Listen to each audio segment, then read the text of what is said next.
নিরাপত্তা ও স্বাস্থ্য সুরক্ষার লক্ষ্যে ওমরা পালনকারীদের জন্য বেশ কিছু নির্দেশনা দিয়েছে সৌদি আরব। এর মধ্যে তাওয়াফ ও সাই শেষ করার পর শুধু অনুমোদিত নাপিতের কাছেই চুল কাটানোর পরামর্শ দেওয়া হয়েছে। এই নির্দেশনায় বিশেষভাবে গুরুত্ব দেওয়া হয়েছে স্যানিটেশন ব্যবস্থা নিশ্চিত করার উপর।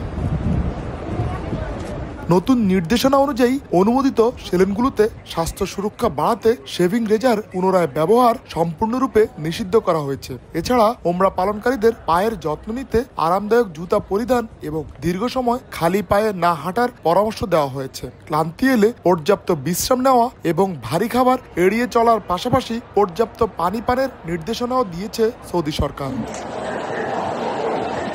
দেশটির হজ ও ওমরা মন্ত্রণালয় জানিয়েছে, ওমরা ভিসার মেয়াদ 30 দিন থেকে বাড়িয়ে 90 দিন করা হয়েছে, যা মুসল্লিদের জন্য বিশেষ সুবিধা এনে দেবে। ওমরা যাত্রীরা স্থল, আকাশ এবং সমুদ্র বন্দর ব্যবহার করে সৌদি আরবে প্রবেশ করতে পারবেন এবং যে কোনো বিমানবন্দর থেকে নিজ দেশে ফিরতে পারবেন।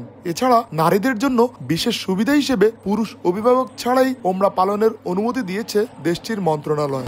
অর্ধেক পাউডারে দ্বিগুণ উজ্জ্বলতা, নতুন রিন অ্যাডভান্সড অর্ধেক পাউডারে দ্বিগুণ উজ্জ্বলতা।